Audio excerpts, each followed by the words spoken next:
अस्सलामुअलैकुम वरहमतुल्लाहि वबरकातुहू। इस उम्मीद और दुआ के साथ कि आप सब खैरियत के साथ होंगे, आपको वेलकम करूंगा प्रोग्राम सियासी शतरंज में। ख़वातीन और हज़रात, सियासी शतरंज में बड़ी हलचल है। वजह यह है कि इलेक्शन जैसे जैसे करीब आ रहे हैं, जो पुराना ज़माना हमने देखा था जब सियासी जमातें एक दूसरे पर गोलाबारी करती थी, वो ज़माना लौट आया है। लेकिन एक अच्छी खबर आज जो सामने आई है, यकीनन आमने सामने सियासी जमातें तो हैं, पर सारी सियासी जमातें नजरें लगाई बैठी हैं इलेक्शन कमीशन ऑफ पाकिस्तान के ऊपर कि ईसीपी क्या अपनी आईनी जिम्मेदारी पूरी करेगा या नहीं। इलेक्शन कमीशन ऑफ पाकिस्तान ने यकीनन आज एक अहम इजलास हुआ, जिसके बाद यह ऐलान किया गया कि तमाम खिलाड़ियों को इस खेल में जो सियासत की शतरंज की बिसात बिछाए बैठे हैं, उनको लेवल प्लेइंग फील्ड दी जाएगी। हम जानते हैं बिलावल भुट्टो जरदारी साहब नून लीग से मुतालबा कर रहे थे कि लेवल प्लेइंग फील्ड दी जाए। जितने भी सियासी गुरूज हैं उनका यही मानना था कि नून लीग के लिए फील्ड बनाई जा रही है। लेकिन गुज़िश्ता रोज जो डील की सरगोशियां इस्लामाबाद में हुई, उसके बाद लग रहा था कि उनके लिए जो फील्ड तैयार की जा रही थी वो खराब हो चुकी है और पीटीआई के लिए फील्ड फिर से मुरम्मत की जा रही है और कुछ डील होने वाली है। मुशाहिद साहब ने कहा था mother of all deals PTI के लिए तैयार है, उनको दी जाएगी। Let's see mother of all deals क्या होगी, लेकिन लगता है कुछ आने वाला वक्त ही उसके बारे में बताएगा। लेकिन at the moment election commission of Pakistan ने जो स्टेटमेंट दी उसके मुताबिक सबको लेवल प्लेइंग फील्ड मिलेगी, no chance of rigging. Election commission ने यह भी कहा है कि धांधली का कोई चांस ही नहीं है। अल्लाह करे ऐसा हो, लेकिन यह एक रिवायत है जो हमेशा इलेक्शन कमीशन ऑफ पाकिस्तान कहता है, जो कभी पूरी नहीं होती है। साथ साथ इलेक्शन कमीशन ऑफ पाकिस्तान को एक और वजाहत देनी पड़ी। उनको यह वजाहत देनी पड़ी कि दे हैव नो फेवरेट, उनका कोई पसंदीदा नहीं है, वो किसी सियासी जमात की तरफ नहीं है, वो किसी की साइड नहीं ले रहे हैं, वो न्यूट्रल हैं, न्यूट्रल ही रहेंगे। क्योंकि इलेक्शन कमीशन के किरदार के ऊपर कई उंगलियां उठाई जा रही थी कि क्या वो किसी की तरफदारी कर रहे हैं, जानिबदार हैं या नहीं। साथ साथ अगर बात की जाए सियासी हालात की, तो हम जानते हैं कि मुल्क के जो निगरां वजीर दाखिला हैं सरफराज बुगटी साहब ने एक स्टेटमेंट दिया था कि नवाज शरीफ साहब को वापस आकर जेल जाना पड़ेगा, जिसके बाद नून लीग के लीडरान ने सरफराज बुगटी साहब की तरफ अपनी तोपों का रुख कर लिया और कहा उनको कि उनको ये बयान नहीं देना चाहिए था, चाहे वो मरियम औरंगजेब साहिबा हो या राना सनाउल्लाह साहब हो। दोनों ने तनकीद का निशाना बनाया सरफराज बुगटी को कि Sarfaraz Bugti as a caretaker interior minister, उनको ये स्टेटमेंट नहीं देना चाहिए था, उनके पास ये पावर्स नहीं है। लेकिन एक बात तो वाज़ेह है, कानून हरकत में आएगा और आइन के मुताबिक सारी सिचुएशन होगी। लेकिन उससे बड़ी खबर इसाक डार साहब की एक स्टेटमेंट है जो लंदन में आई है मईशत के हवाले से, और बड़ी कमाल स्टेटमेंट है जी। उन्होंने कहा है कि मैं पाकिस्तान को 24वीं मईशत पर ले गया था, दोबारा पाकिस्तान की मईशत को वापस लाऊंगा। रिपोर्ट को कोट किया है, 2017 की रिपोर्ट है, आलमी इदारे की रिपोर्ट है, जिसमें कहा गया था कि पाकिस्तान 24वें नंबर की मईशत है दुनिया में। Matter of the fact is Miftah Ismail साहब, उन्हीं के पार्टी के एक साबिक वजीर खजाना है, उन्होंने पाकिस्तान के 75 साल मुकम्मल होने पर एक रिपोर्ट जारी की थी, जिसमें बताया गया था कि परचेजिंग पावर पैरिटी यानी कुव्वते खरीद के लिहाज से पाकिस्तान 24वीं मईशत है। अगर हम ग्रॉस डोमेस्टिक प्रोडक्ट पर नजर डालें तो हम 24वीं मईशत नहीं है, 44वीं मईशत है, 44 नंबर पे हैं। और हम जो पीडीएम की हुकूमत हमने देखी है उसमें हम 44 से 47 पे आ गए, कंटिन्यूसली डिक्लाइन कर रहे हैं जीडीपी के लिहाज से, यानी अपनी पैदावार के लिहाज से। परचेजिंग पावर पैरिटी वो बेसिकली आपको समझाने के लिए कि अगर अमेरिका में आप $100 से 50 सैंडविच ले सकते हैं $2 के, $2 के हिसाब से $100 से 50 सैंडविच आएंगे। अगर वही $100 आप पाकिस्तान में लेकर आएंगे तो आप 100 से ज्यादा सैंडविचेस खरीद सकते हैं। एक मिसाल आपको दी जा रही है परचेजिंग पावर पैरिटी के हवाले से, कुव्वत खरीद के हवाले से। कुव्वत खरीद को मद्देनजर रखें तो हम 24-25वें नंबर पर आते हैं दुनिया में, लेकिन अगर अपनी पैदावार को मद्देनजर रखें तो हम 44-47 नंबर पर आते हैं। इसाक डार साहब के लिए IMF ने भी यह कहा था कि जो इसाक डार साहब ने मनूवरिंग की थी फॉरेन एक्सचेंज मार्केट में, उसकी वजह से पाकिस्तान का जो प्रोग्राम था, जो लोन था जो पाकिस्तान को मिलना था, वो डिले हुआ। तो यकीनन ये सोचने की जरूरत है इसाक डार साहब को कि वो अपनी रेपुटेशन को किस तरह सही करेंगे, क्योंकि उनकी रेपुटेशन में नंबर फजिंग भी है, आर्टिफिशियल तरीकेकार है, जिसके जरिए मार्केट्स को मनूवर करके अपने डिजायर्ड रिजल्ट हासिल किए जाते हैं। खुर्शीद शाह साहब ने भी बयान दिया है, उन्होंने भी कहा है कि नून लीग जो है हमेशा मीसाक जमहूरियत को के खिलाफ काम करती आई है, हमने हमेशा उस एग्रीमेंट का इज्जत रखी और उसको फॉलो किया। लेकिन नून लीग वो जमात है जो अपने वादे करके भूल जाती है। लेकिन अब देखना यह है कि होगा क्या। लेकिन एक सवाल जो पहले पूछना चाहूंगा, मेरे साथ स्टूडियो में मौजूद है without any further delay senator Bairam तंगी साहब। Thank you so very much senator साहब, आपने अपना कीमती वक्त मुझे और हमारे प्रोग्राम को, हमारे चैनल, हमारे नेटवर्क को दिया। मेरा पहला सवाल आपसे ये है, आज इलेक्शन कमीशन ऑफ पाकिस्तान ने कह दिया कि तमाम जमातों को लेवल प्लेइंग फील्ड दी जाएगी। आप मुतमईन हैं, आप खुश हैं, और आपने तो नून लीग से लेवल प्लेइंग फील्ड मांगी थी, इलेक्शन कमीशन आपको दे रहा है। लेकिन बिस्मिल्लाहिर्रहमानिर्रहीम। तलहा साहब, जहाँ तक जनाब बिलावल भुट्टो जरदारी साहब की स्टेटमेंट का ताल्लुक़ है कि लेवल प्लेइंग फील्ड्स की देना चाहिए तमाम जमातों को, ये लफ्ज़ आपको याद होना चाहिए। जी जी। तो यही आज इलेक्शन कमीशन ने भी कहा कि तमाम जमातों को लेवल प्लेइंग फील्ड क्या है, तमाम जमातों को बराबरी की बुनियाद पर वो फैसिलिटीज़ प्रोवाइड करनी चाहिए ताकि वो आज़ादाना माहौल में अपना सियासी कैंपेन करें। अगर 2018 की तरफ आप देख लें तो वहाँ पर एक जमात को लेवल प्लेइंग फील्ड दिया था, लेकिन बाकी जमातों को चार दीवारें तक महदूद किया था। तो अभी अगर बिलावल भुट्टो जरदारी साहब ने जनरल बात की है और आज इलेक्शन कमीशन ने भी कहा, तो मेरे ख्याल में अगर आज़ादाना माहौल में बराबरी की बुनियाद पर तमाम जमातों को ये मौका फराहम करे कि वो आज़ादाना इलेक्शन कैंपेन करे, वोटर के पास जाए, अपना मैनिफेस्टो मंशूर अवाम के सामने रखे, उस पर वोट मांगे, तो मेरे ख्याल में इसमें कोई हर्ज नहीं है कि लास्ट 1 वीक हमने ये जवाब दे देकर थक गए थे कि बिलावल भुट्टो जरदारी साहब लेवल प्लेइंग फील्ड क्यों मांगते हैं, किससे मांगते हैं, क्यों मांगा है, और हम बार बार ये जवाब दे रहे थे कि लेवल प्लेइंग फील्ड का मकसद ये है कि तमाम जमातों को बराबरी की बुनियाद पर मौके फराहम करें ताकि वो आज़ाद इलेक्शन कैंपेन करें। तंगी साहब, वजह यह है कि आपसे सहाफत से जुड़े लोग, सहाफ़ी ये सवाल बार बार करते हैं। वजह यह है कि आज से 3-4 माह पहले बड़ा शोर मचा था कि बिलावल भुट्टो जरदारी साहब वजीर आजम बनने वाले हैं, बड़े स्ट्रॉन्ग कैंडिडेट हैं, उनके लिए बड़ी आवाज़ उठाई जा रही थी, हर किसी के मुंह पे उनका नाम था कि एक नौजवान वजीर आजम पाकिस्तान में आने वाला है। और देखते ही देखते उनका पत्ता गुल कर दिया गया, आज कोई उनका नाम नहीं ले रहा। आज ये बात हो रही है कि नवाज शरीफ प्राइम मिनिस्टर बनेंगे या शहबाज शरीफ, और नवाज शरीफ राजी होंगे कि नहीं होंगे शहबाज शरीफ के नाम के ऊपर, लेकिन ये बात नहीं हो रही है कि बिलावल का पत्ता किसने गोल कर दिया। सर आप बताएंगे मुझे। देखिए तलहा साहब, जहाँ तक बिलावल भुट्टो जरदारी साहब की प्राइम मिनिस्टर बनी की बात है, तो मैं यहाँ as a senator of Pakistan Peoples Party, as a worker Peoples Party में बैठूंगा कि इंशाल्लाह आने वाले इलेक्शन पीपल्स पार्टी जीतेंगे और बिलावल भुट्टो जरदारी साहब वज़ीर आज़म होंगे।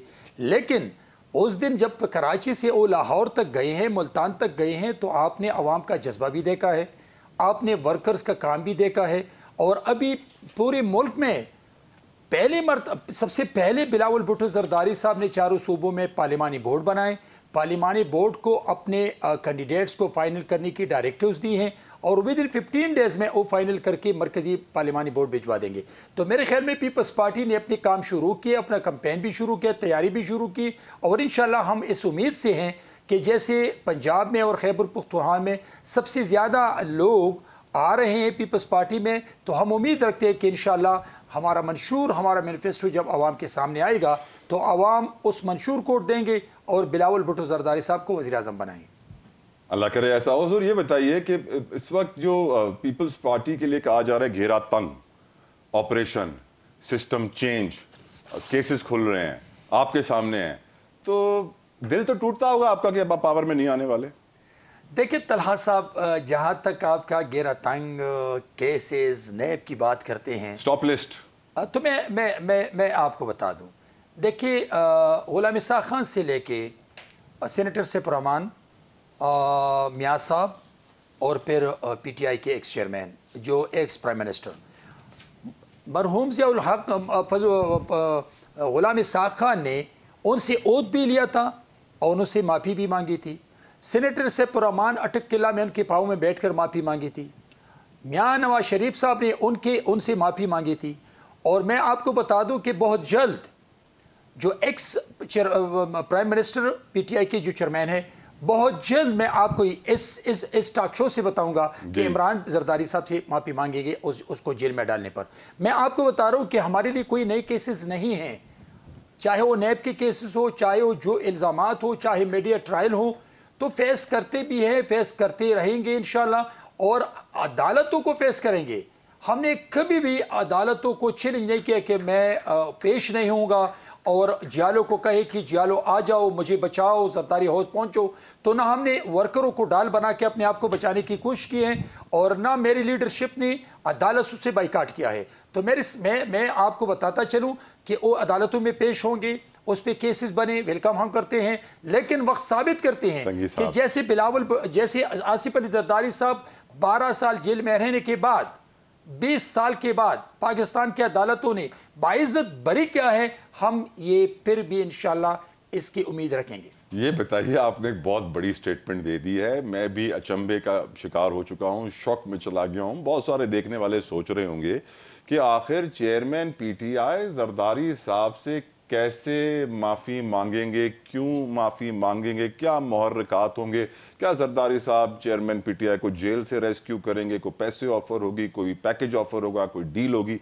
मुशाहिद साहब तो कह चुके हैं मदर ऑफ ऑल डील्स, लेकिन फिर भी मुझे बताइए चेयरमैन पीटीआई जरदारी साहब से कैसे और क्यों माफ़ी मांगेंगे? जैसे गुलाम इसाक खान ने माफ़ी मांगी थी कि मैंने ज्यादती की है, जैसे सेनेटर सैफ रहमान ने अटक किला में उसके पाँव में बैठ कर माफ़ी मांगी है अपनी वालदा के सामने, जैसे मियाँ साहब ने उससे माफ़ी मांगी है, इसी ही तरह पीटीआई के चेयरमैन माफ़ी मांगेंगे। ये नोट कर ले, इस आज का दिन, आज का टॉक शो याद कर ले। और किस किससे माफ़ी मांगेंगे? जिन लोगों ने जरदारी साहब के साथ ज्यादती की है, जिन लोगों ने जरदारी साहब पे केसेस बनाए हैं, जिन लोगों ने जरदारी साहब को जुल्म का निशाना बनाया, उन्हीं लोगों ने माफ़ी मांगी है। गुलाम इसाक खान ने उसको जेल में बंद किया, फिर उससे केयरटेकर मिनिस्टर का ओथ भी लिया और उससे माफ़ी भी मांगी। तो आप कह रहे हैं कि उस वक्त जो इतनी दिहाइयों पहले हालात थे, आज भी वही हालात हैं? देखिए, मैं जुल्म की बात करता हूँ, मैं केसेस की बात करता हूँ, मैं हालात की बात। जरदारी साहब ने कभी किसी से माफ़ी मांगी है हुजूर? जरदारी साहब मेरे ख्याल में बलोचों से माफ़ी मांगी है।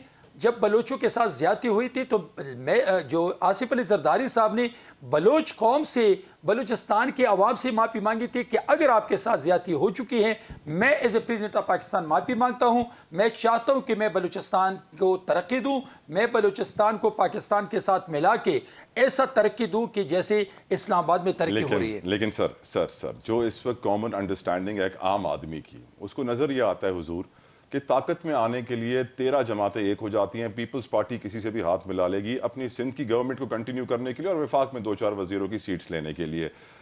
लेकिन जैसे इलेक्शन सामने आते हैं तो फिर गुत्थम गुत्था, थुक्कम थुक्का, एक दूसरे पे इल्जामात के जरदारी साहब को बोलना पड़ता है पार्टी वर्कर्स को कि भाई हौला हाथ रखो, ठंडा हाथ रखो, कोई खतरनाक स्टेटमेंट ना दो।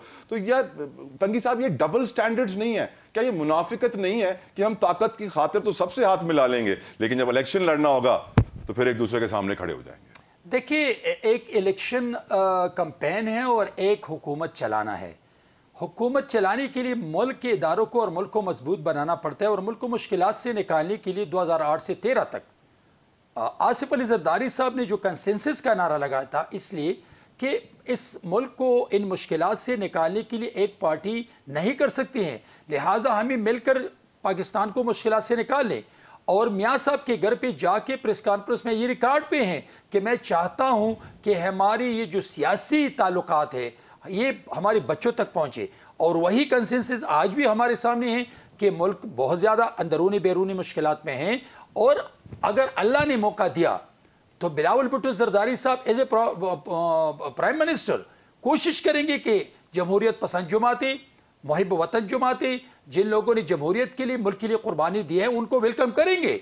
हम तो वो लोग हैं कि हम मुल्क के खातिर, इदारों के खातिर। नवाज शरीफ को वेलकम करने का बिलावल साहब ने स्टेटमेंट दिया हुआ है, लेकिन हुजूर ये भी स्टेटमेंट आई हुई है कि निगरान हुकूमत तो नून लीग की है, पीपल्स पार्टी के खिलाफ काम करेगी। तो आपको भरोसा है निगरान हुकूमत पर? देखिए, जहां तक निगरान सेटअप की बात है तो हम तवक्को भी रखते हैं और हम उम्मीद भी रखते हैं कि निगरान सेटअप अपने डोमेन में काम करते हैं, इसलिए कि इलेक्शन करवाना निगरान सेटअप का काम ही नहीं है, इलेक्शन करवाना इलेक्शन कमीशन का काम है। तो इलेक्शन कमीशन से हम ये निगरान सेटअप उनके लिए तावन और उनके लिए निगरान सेटअप उनको एक सपोर्टिंग, अगर उनकी सपोर्ट नहीं हुई तो ईसीपी के लिए प्रॉब्लम नहीं, उनकी सपोर्ट है। और लेकिन मैं ये समझता हूं कि इस वक्त निगरान सेटअप के कुछ स्टेप्स जो हैं वो भी सही हैं, इसलिए कि ये मुल्क हमारा है, और अगर मुल्क मजबूत हो, इदारे मजबूत हो, तो आने वाले इलेक्टेड बॉडीज के लिए, आने वाले इलेक्टेड हुकूमत के लिए उनके लिए आसानी पैदा होगी इंशाल्लाह। मुल्क मजबूत होगा सर मुआशी इस्तेहकाम से, और मुआशी इस्तेहकाम उस वक्त तक नहीं आएगा जब तक हम अपने लोगों से सच नहीं बोलेंगे। अब जैसे डार साहब की आप एग्जाम्पल ले लीजिए, वो लंदन में बैठ के कह रहे हैं कि पाकिस्तान को मैंने 24वीं मईशत पे लेकर आया था, दोबारा लेकर जाऊंगा, जबकि वो परचेजिंग पैरिटी के हवाले से कह रहे हैं, जीडीपी के हवाले से। मिफ्ता इस्माइल साहब की पिछले साल की रिपोर्ट कह रही है कि हम 46-47 नंबर पे पहुंचे हुए हैं, 44 पे थे, अब 3 दर्जे और हम डिक्लाइन कर चुके हैं। ऐसे में अवाम से झूठ बोल के, नंबर फजिंग करके, आर्टिफिशियल बबल्स क्रिएट करके मार्केट्स में ये कहना कि हमारी वजह से मार्केट इतनी अच्छी हुई थी, और ये मैं नहीं कह रहा, ये आईएमएफ ने स्टेटमेंट ऑन रिकॉर्ड दी हुई है कि इसाक डार साहब फॉरेन एक्सचेंज मार्केट के अंदर इंटरवेंशन करके मनूवरिंग कर रहे थे, इस वजह से हमने अपना प्रोग्राम डिले किया। तो ऐसे में अगर सियासतदान मुल्क को कौम के साथ झूठ बोलेंगे और ऐसी बातें करेंगे तो नुकसान तो होगा सर, हम पैरों पर खड़े तो नहीं होंगे कभी। देखिए तलहा साहब, जहां तक अवाम के साथ झूठ बोलने का ताल्लुक है तो मैं समझता हूं कि अवाम बहुत बाशूर हो चुके हैं। अवाम अभी 1990 नहीं है, अभी 2023 है, और 2023 में लोग बाशूर है कि कौन सी पार्टी का मैनिफेस्टो मंशूर मेरे लिए सही है, मेरे बच्चों के लिए सही है, इदारों के लिए सही है। तो मेरे ख्याल में इस इलेक्शन में अवाम कैंडिडेट को नहीं बल्कि उस पार्टी के मंशूर को देखेंगे और उस मंशूर और मैनिफेस्टो को वोट देंगे। तंगी साहब, पीपल्स पार्टी का मंशूर रोटी कपड़ा और मकान हमेशा से रहा है। आज रोटी कपड़ा मकान, बिजली, गैस, पानी, पेट्रोल, ये लिस्ट बढ़ती जा रही है। हर चीज अवाम की कुव्वत से बाहर हुई है। तो आपको लगता है कि मंशूर पे भरोसा होगा? अब रोटी कपड़ा मकान पे लोग भरोसा करेंगे? आप एक काम करें तलहा साहब, बताइए। चलते हैं मार्केट में नीचे ये स्टॉक शो के बाद आप 100 बंदों से पूछ ले कि पाकिस्तान में जब हुकूमत बनती है तो कौन सी हुकूमत में गरीबों के काम होते हैं, कौन सी हुकूमत में गरीब खुश होते हैं? आपको 100 में से 70 लोग आपको कहेंगे पीपल्स पार्टी की। यही वो बात है जो हम जनरल मासेस की बात करते हैं। हमने 2008 से 13 तक कम मार्जिन से हुकूमत बना दी, इत्तेहादी हुकूमत थी, लेकिन 2008 में से लेकर 13 तक 20 किलो आटे की कीमत थी 400 रुपये, और 2013 को जब हम हुकूमत छोड़ रहे थे तो हमने वो कीमत मुस्लिम लीग नून को हैंड ओवर किया। नेचुरल डिजास्टर के बावजूद, मैन मेड डिजास्टर के बावजूद, फ्लड को आपने पूरे पाकिस्तान को डबोया था, दहशतगर्दी रोजाना पेशावर में 4-4 धमाके हो रहे थे, तो पूरे मुल्क में दहशतगर्दी भी थी, सैलाब भी था, बहुत मुश्किलात थे, लेकिन इसके बावजूद भी आप हमारी इन्फ्लेशन को देख लें और फिर इन्फ्लेशन में इजाफे को देख लें तो आपको अंदाजा हो जाएगा कि आज अगर गरीब कह रहे कि पीपल्स पार्टी की हुकूमत में गरीबों का फायदा होता है, वो इसलिए कि हमने गरीबों को रिलीफ दिया है हमेशा। राइट, गुफ्तगू जारी रहेगी। तंगी साहब भी मेरे साथ हैं और भी हमें मेहमान ज्वाइन करेंगे, PMLN के सेनेटर साहब में ज्वाइन करेंगे इस ब्रेक के बाद। आप कहीं मत जाइएगा, हमारे साथ रहिए।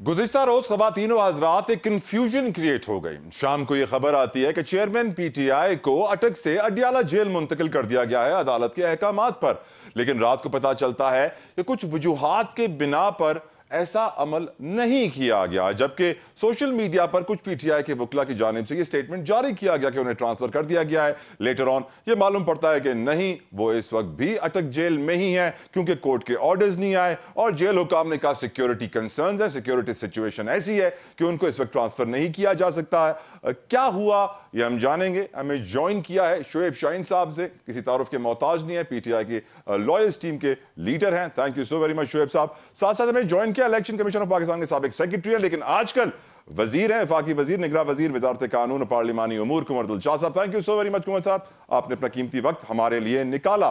पहला सवाल शुएब शाहीन साहब, ये कंफ्यूजन क्यों क्रिएट हुई? गुज़िश्ता रोज हर कोई समझ रहा था कि चेयरमैन PTI को अडियाला पहुंचा दिया गया है, फिर मालूम पड़ा नहीं पहुंचाया गया। क्या अब पहुंचाएंगे, आज पहुंचाएंगे, कल पहुंचाएंगे? अदालती अहकामात पर कब अमल होगा शुएब शाहीन साहब? देखिए, पहली बात तो यह है कि अदालत में दरख्वास्त उस वक्त फाइल की गई थी जिस वक्त वो एक मुतासिर जज हुमायूं दिलावर ने बगैर सुने यकतरफा तौर पर फैसला हमारे खिलाफ दिया था। पर इमरान खान का अभी तक वो वारंट ऑफ अरेस्ट जारी नहीं हुआ, वो ऑर्डर साइन नहीं हुए थे, उनको वक्त से पहले गिरफ्तार भी कर लिया लाहौर पुलिस ने, और जिस अंदाज से वो लेकर गए अटक जेल, सब आपके सामने। उस ऑर्डर में लिखा हुआ था कि उनको अडियाला जेल रखा जाएगा, वो ले गए अटक जेल में। हमने हाई कोर्ट में पिटीशन फाइल की थी कि जनाब जब तक इसकी ज़मानत का फैसला नहीं होता, अदालत में आप हुक्म दिया है कि अडियाला जेल में रखा जाए तो अटक जेल गलत है, तो आप अडियाला जेल में मुंतकिल कर दें। तो वो फैसला इन्होंने, वो उसमें 1 महीना पहले उस केस में ज़मानत भी हो गई, वो रहा भी उसमें हो गए, ऑर्डर हो गया यानी, और वो फिर इस दौरान दूसरे केस में गिरफ्तार कर लिया। हालांकि उस केस को पहले दिन कोर्ट ने ऑब्जर्व किया था कि ये ऑर्डर 1 दिन के लिए भी मेंटेनेबल नहीं है, इस ऑर्डर को सस्पेंड करेंगे। 4 दिन में उन्होंने कहा था फैसला करेंगे, वो 25 दिन बाद फैसला दिया। लेकिन जो उस केस में फिर वो फैसला दे दिया उन्होंने कि जनाब इनको अडियाला जेल की जो आपकी दरख्वास्त है वो उसको एक्सेप्ट की जाती है। और अब जबकि 2 महीने हो चुके हैं और जो नया केस है वो साइफर वाला, अब उसकी ज़मानत का केस है, और उसकी ज़मानत के ऊपर भी ये फैसला कर दिया कि पहले हम ये फैसला करेंगे कि इन कैमरा ट्रायल हो या ओपन ट्रायल हो, और उसका फैसला भी हमने कहा जी हमें इसका फैसला बाद में होगा जब ट्रायल शुरू होगा, इस वक्त तो आप जमानत का होने या ना होने का फैसला करें। उसको गैर मुअय्यना मुद्दत के लिए मुलतवी कर दिया। इस वजह से वहाँ पैदा हुआ, प्रॉबेबली कल आर्डर भी पास नहीं हुआ था और हमने तो अब शिकायत ही नहीं की। आई थिंक मेरी अभी दोबारा खान साहब से मुलाकात नहीं हुई, आज हमारी लीगल टीम के कुछ दोस्त मिल के आए हैं, तो हमें नहीं पता कि आज वो कहाँ शिफ्ट किया या नहीं किया, लेकिन हमारा तो क्वेश्चन ये था, आज से 2 महीने पहले के केस को आपने 2 महीने बाद फैसला किया। जो पहले दिन फैसला होने वाला था कि या आपने अटक जेल में लाना है या अटक जेल में दुरुस्त है या अडियाला में लाना है, तो ये फैसला तो पहले 2 दिन 4 दिन में होना था, वो फैसला कर रहे हैं 2 महीने बाद। महीना पहले sir better late than never किया तो सही, 2 महीने बाद। अब अमल दरामद के लिए भी 2 महीने चाहिए क्या? नहीं, तो मुझे ये बताएं कि केस तो वो डिसाइड कर दिया आपने, जिस केस के अंदर आपने अटक जेल रखा था। दूसरे केस में तो अटक जेल का ऑर्डर ही नहीं है, वो किस तरह किसके कहने पे रखा हुआ है? सर वफाकी वजीर कानून भी हमारे साथ है सर, साबिक सेक्रेटरी भी इलेक्शन कमीशन के, वफाकी वजीर कानून और पार्लिमानी उमूर भी हैं। कुंवर साहब, आपका इस पे ओपिनियन क्या है हुजूर? देखा जी, ये तमाम मामला है पंजाब गवर्नमेंट इंतहाई गैर सियासी जो है वो एक निगरान हुकूमत है। तो इस लिहाज से मेरा ये कहना या इसके बारे में कमेंट्स देना वो इसलिए मुनासिब नहीं है। ये मामला है वफाकी हुकूमत का है, एहतसाब अदालतों का मामला है, अदालत का मामला है। ये वो सवाल करें या हमारे दोस्त सवाल का जवाब दे रहे हैं, बड़े अच्छे तरीके से आपको कन्विंस कर रहे हैं, लेकिन मेरा इस पे कमेंट्स करना जो है वो हमारी निगरान चले सर, बिल्कुल कमेंट ना करें, बिल्कुल कमेंट ना करें, लेकिन कुछ कमेंट्स आपकी निगरान हुकूमत के, निगरान वजीर आजम के, निगरान वजीर दाखिला के ऐसे आए हैं जिनके ऊपर बड़ा रिएक्शन आ रहा है। कुंवर साहब, निगरान वजीर आजम ने गुज़िश्ता रोज भी स्टेटमेंट दिया था कि बिना पीटीआई के भी साफ शफाफ इलेक्शन हो सकते हैं, बिना चेयरमैन पीटीआई के भी साफ शफाफ इलेक्शन हो सकते हैं, जिसके ऊपर काफ़ी सियासी जमातों ने उनकी तनकीद की कि उनको ऐसी स्टेटमेंट नहीं देनी चाहिए थी। आज फिर उनकी स्टेटमेंट आई है, इलेक्शन में किसी खास ग्रुप की हिमायत या मुखालफत नहीं की जाएगी। और फिर सरफराज बुगटी साहब की स्टेटमेंट के नवाज शरीफ साहब के आते उनको गिरफ्तार कर लिया जाएगा। फिर उन्होंने कहा कि बड़ा तोड़ मरोड़ के मेरे बयान को पेश किया गया। तो इस वक्त निगरान हुकूमत अपनी स्टेटमेंट्स के हवाले से काफ़ी तनकीद का निशाना बन रही है। कुंवर साहब, उसके ऊपर आपको समझता है कि आपको लगता है कि उनको एहतियात से काम लेना चाहिए? नहीं, वफाकी हुकूमत पर तो तनकीद हो रही है, लेकिन हमारी जो सूबाई गवर्नमेंट जो है निगरान हुकूमत, इस पर तो कोई ऐसा मामला कोई सियासी तौर पर कोई पर तनकीद भी नहीं हो रही है। वो बड़े इंतहाई गैर सियासी माहौल में वो काम कर रहे हैं। उनका सारे मामला तामीरी काम हो रहे हैं, हॉस्पिटल का चेकिंग हो रही है, बाकी हो रहा है, लेकिन वो सियासी बयान आज तक वज़ीर आला पंजाब ने नहीं दिया और हमारी किसी काबीना के रुकन ने नहीं दिया। ये ठीक है, वफाक में लोगों ने अपने सियासी बयान दिए हैं, इस पर बाद में तरदीद भी आ गई, वजाहत भी आ गई।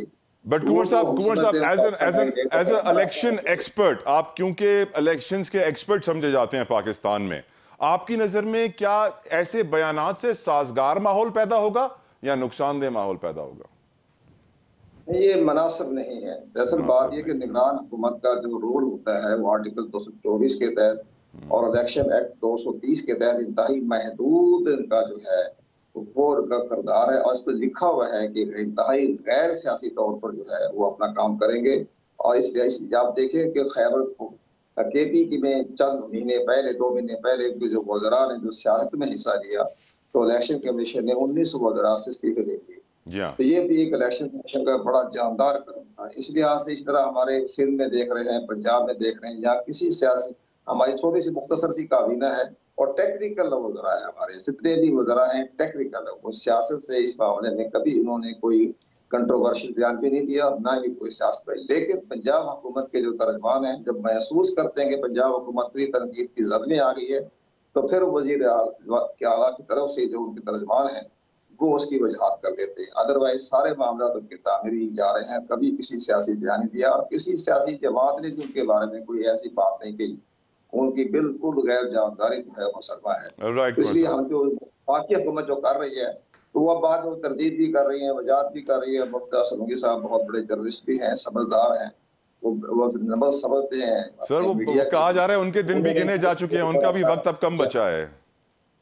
जी हाँ, ज़ाहिर है, तब अभी जरा एहतियात मीडिया के साथ जरा बात करते टाइम बहुत ही लफ्ज़ों का चुनाव जो है वो बड़ा मुताद करना पड़ता है। आज तक खुदा का शुक्र है, मैं इलेक्शन कमीशन का 10 साल तर्जमान रहा एज ए फेडरल सेक्रेटरी। कभी मेरे किसी स्टेटमेंट पर तनकीद किया, कभी वजाहत। और आपकी स्टेटमेंट सही भी होती है सर। आपने आज से 4-5 महीने पहले कह दिया था कि जनवरी फरवरी में इलेक्शन होंगे और वही हो रहा है।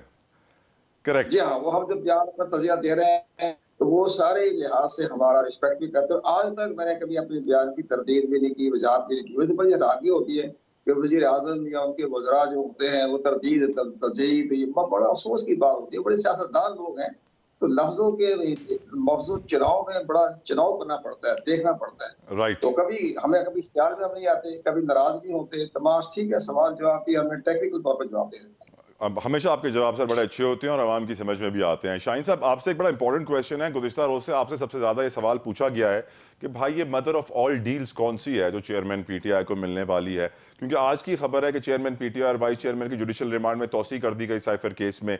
तो जो खबरें आ रही हैं उससे तो लग नहीं रहा कि कोई डील मिली है, लेकिन चहमगोइयाँ इस्लामाबाद में गर्दिश कर रही हैं कि कोई डील होने वाली है, या फिर ये सब कुछ सारा कुछ क्रिएट किया जा रहा है नवाज शरीफ साहब पे प्रेशर बनाने के लिए वो शहबाज शरीफ के नाम पे राजी हो जाएं एज प्राइम मिनिस्टर। देखिए, पहली बात तो यह है कि इमरान खान लीडर है, वो डीलर नहीं है। डीलर वो होते हैं जो मुल्क छोड़ के या लंदन बैठे हुए हैं या दुबई बैठे हुए हैं, जो पहले डील करके वहाँ सुरूर पैलेस चले गए थे, उसके बाद अब डील करके वहाँ बैठे हुए हैं। अब 4 साल से वहाँ मफरूर और भगोड़ा के तौर पर बैठे हुए हैं, लेकिन डिप्लोमेटिक पासपोर्ट है, सारी दुनिया में एक शाही मेहमान के तौर पर आ रहे हैं, जा रहे हैं, लेकिन अदालत में वो भगोड़े भी हैं, वो सजा याफ्ता मुजरिम भी हैं। और उसका सगा भाई यहाँ कहता है मैं एस्टेब्लिशमेंट का आँख का तारा हूँ और मुझे इस पे बड़ा फ़ख्र है। और वो कहते हैं कि एक फ्लाईओवर भी मैं उनकी इजाज़त के बगैर, उनकी कंसल्टेशन और उनकी मदद के बगैर नहीं बना सकता। और वहाँ जा कर के वो मफरूर साहब बैठ के वहाँ एक बयानिया डेवलप करते हैं और उस शख्स के ख़िलाफ़ जिसको 2019 में एक्सटेंशन दी, जिसके कंधे पे चढ़ के ख्वाजा आसिफ की स्टेटमेंट, राना सनाउल्लाह की स्टेटमेंट उठा लें कि हमें कहा गया कि 2019 में हमसे पंजाब गवर्नमेंट ले लो फिर फेडरल देंगे। इन्होंने कहा नहीं जी, हमारी शर्त ये है दोनों हमें एक खट्टे दें। ये जो हैं वो सो कार्ड बयानिए बैठे हुए हैं। देखें, इमरान खान का मरना जीना इस मुल्क के साथ है। वो लीडर है, डीलर नहीं है। ना हम डील पे बिलीव करते हैं। हमारा सिर्फ एक मुतालबा है। देखें, 16 महीने 18 महीने की जो रजीम चेंज ऑपरेशन का जिनके जहनों में खन्नास समाया था, जिन्होंने ये एडवेंचर किया, उन्होंने इस मुल्क को एक शख्स की दुश्मनी में, मुल्क के तबाही के दाने में न सिर्फ ला खड़ा किया बल्कि गड़े में फेंक दिया। अब इससे निकालने का वाहिद हल है फ्री एंड फेयर इलेक्शंस कराएं, सियासी अदम। सर, लोग कहते हैं 2018 में ये हुआ था तो आप खुश होते थे। शाहीन साहब वो कहते हैं 2018 में ये हुआ था तो आप लोग खुश होते थे। देखें, हम ये नहीं कहते कि 2018 में, 2013 में इनके साथ क्या हुआ। कहते हैं जी धांधली करके हमें जिताया गया। हम नहीं कहते कि 2018 में धांधली हुई। हम तो ये कहते हैं कि हमारी सीटें कम की गई थी। इन सारी चीज़ों को छोड़ दें। हम ये कहते हैं इस मुल्क को आगे लेके जाना है या पीछे अगेन लेकर जाना है। इस मुल्क को मसाइल में से निकालना है। जो एक चलती हुई हुकूमत को 2022 में आपने ख़त्म किया, एक एडवेंचर किया, उसका अंजाम आपने मुल्क के साथ क्या किया। पीटीआई को छोड़ दें, आप इमरान खान को छोड़ दें, क्या इस मुल्क को आपने आगे लेके जाना है या पिछली गलतियों की तरफ लेके जाना है। अगर आगे लेके जाना है तो उसका हल क्या है। उसका वाहिद हल है फ्री एंड फेयर इलेक्शंस और बुनियादी हुकूक आप मुअत्तल ना करें। लेवल प्लेइंग फील्ड दें। लेवल प्लेइंग फील्ड तो दूर की बात है, हमें तो फील्ड ही नहीं मिल रहा। हमारे, आप मुझे बताएं, सदाकत अब्बासी को उठाया हुआ है, 20 दिन हो गए हैं, कोई अता पता नहीं, किसी अदालत में पेश नहीं किया। उस्मान डार को किस अदालत में पेश किया, सान न्याजी को किस अदालत में पेश किया, मिशवानी को किस अदालत में पेश किया, और इसके अलावा शेख रशीद को किस अदालत में पेश किया। 14 दफ़ा जमानतें हो गई। परवेज इलाही को अभी तक नहीं छोड़ रहे। और अभी तक आप देख लें, जिस केस में भी जिस भी वर्कर की, खवातीन की, सुप्रीम कोर्ट की लेटेस्ट जजमेंट है, लॉ है कि खवातीन किस हीनस क्राइम में भी मुलव्वस क्यों नहीं, जमानत उनका फंडामेंटल राइट है। तो जमानतें अदालतें देती हैं, वो भी 5 महीने बाद दी हैं। आपने किसी और मुकदमे में उठा लिया, अननोन किसी मुकदमे में। इमरान रियाज आ गया है, लेकिन आज जिस कैफियत में आया है, अफसोस की बात है कि वो अगवाकार की तरह हैं जिन्होंने उनको उठाया था। देखें, आप इस अंदाज से इस मुल्क में कोई सरमायाकार नहीं आएगा, कोई सरमायाकारी लेकर नहीं आएगा। और ये जो सोकार्ड जिनके लिए बयानिए बनाए जा रहे हैं और रेड कारपेट्स बिछाए जा रहे हैं, भाई ये तो इनका पैसा बाहर है, इनकी सारी प्रॉपर्टीज बाहर हैं, इनको तो डॉलर में फायदा है। ये अपनी प्रॉपर्टी ले आए, जरदारी फैमिली और ये शरीफ फैमिली सिर्फ अपना पैसा ले आए, ये आपका डॉलर 50 रुपए पे हो जाएगा। बात यह है कि हमारे यहाँ जुल्म ये है, एस्टेब्लिशमेंट की मदद से इनको फैसिलिटेट किया जाता है और इनको हीरो बनाने की एक हर दफा मशीन पैदा की जाती है। उनको ड्राई क्लीन करके फिर सामने लाकर पब्लिक के सामने मसीहा के तौर पर पेश किया जाता है और उसके नतीजे में मुल्क को लोगों के साथ जुल्म रवा रखा जाता है। और इस तर्ज अमल से न जमहूरियत का इस्तेकाम आएगा, न मुल्क में इस्तेकाम आएगा, न आम आदमी को फायदा होगा। अल्लाह ताला को जैसे असबाब पैदा करे, क्योंकि वो मुसब्बिबुल असबाब है कि मुल्क की मसाइल हल हों, खास तौर पर मुआशी तौर पर। एक ब्रेक लेते हैं, ब्रेक के बाद डिस्कशन जारी रहेगी। कुंवर साहब से पूछेंगे कि क्या उनको आने वाले इलेक्शन साफ शफाफ नजर आ रहे हैं, और अगर आ रहे हैं तो क्यों। ब्रेक के बाद।